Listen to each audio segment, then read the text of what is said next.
Former News of the World editor Andy Coulson has been cleared of committing perjury while giving evidence in the 2010 trial of ex-MSP Tommy Sheridan. The Crown alleged that Mr Coulson, 47, lied about his knowledge of phone hacking at the now-defunct tabloid. The case against him collapsed after his defense team successfully argued there was no case to answer. Judge Lord Burns ruled the Crown had not shown Mr Coulson's evidence was relevant in the Sheridan trial. Speaking outside the High Court in Edinburgh after his acquittal, Mr Coulson said, "I am obviously delighted by the judge's decision today. It was the right decision. Good day. This prosecution was always wrong. I didn't lie, and the prosecution, in my view, was a gross waste of public money. I am just delighted that after 4 pretty testing years that my family and myself have finally had a good day." Explaining his ruling, Lord Burns told the jury that perjury was the giving of false evidence under oath which is relevant to the issues in that trial. He said the Crown needed to prove that Mr Coulson's allegedly false evidence in the 2010 Sheridan case was relevant to the issues in that trial, and that was for him as a judge to decide rather than the jury. Lord Burns said that after 2 days of legal submissions the Crown had not satisfied him that Mr Coulson's evidence had been relevant. The judge formally acquitted Mr Coulson on Monday, but the acquittal was suspended and could not be reported until Wednesday morning while the Crown decided whether it would appeal. No appeal was made, and Mr Coulson was cleared more than 3 years after he was first charged. Mr Coulson was editor of the News of the World from 2003 until 2007 when he resigned after royal editor Clive Goodman was convicted of phone hacking. He became the Conservative Party's Director of Communications and later served as Prime Minister David Cameron's Director of Communications until January 2011. Mr Coulson resigned as the phone hacking scandal gathered pace and was later arrested and convicted of conspiracy to intercept voicemails on mobile phones. He was jailed for 18 months in July 2014 and released less than 5 months later. The timeline of the latest case against Mr Coulson can be traced back to 2006 when Mr Sheridan won a defamation case against the News of the World. The politician was awarded £200,000 in damages over a series of articles in the newspaper that claimed he was an adulterer and had visited a swingers club. In 2010, Mr Sheridan stood trial, accused of perjury in the 2006 case. He was subsequently convicted and jailed for 3 years.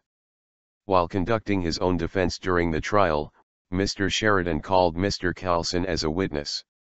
The evidence the journalist gave at the High Court in Glasgow on 9 and December 10, 2010 later prompted the Crown to accuse him of perjury. The charge against Mr Coulson alleged that he committed perjury when he told Mr Sheridan's trial that he had not known about phone hacking at the News of the World until the arrest of the now-defunct tabloid's royal editor Clive Goodman in 2006. During Mr Coulson's perjury trial, the Crown led evidence from Mr Goodman and fellow former News of the World journalists Neville Thurlbeck and James Weatherup, who are all convicted phone hackers. After hearing the prosecution evidence, the jury of 9 men and 6 women was sent from the court last week as defense advocate Murdo MacLeod QC outlined an argument that there was no case to answer.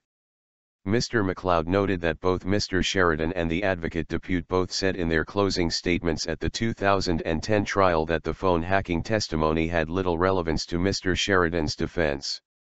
A shambles. Responding to the acquittal, a Crown Office spokesman said, Andrew Coulson was a defense witness at the trial of Tommy Sheridan.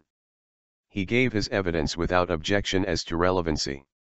The Crown indicted Coulson on the basis that he lied during parts of his evidence, in particular that he had no knowledge of phone hacking.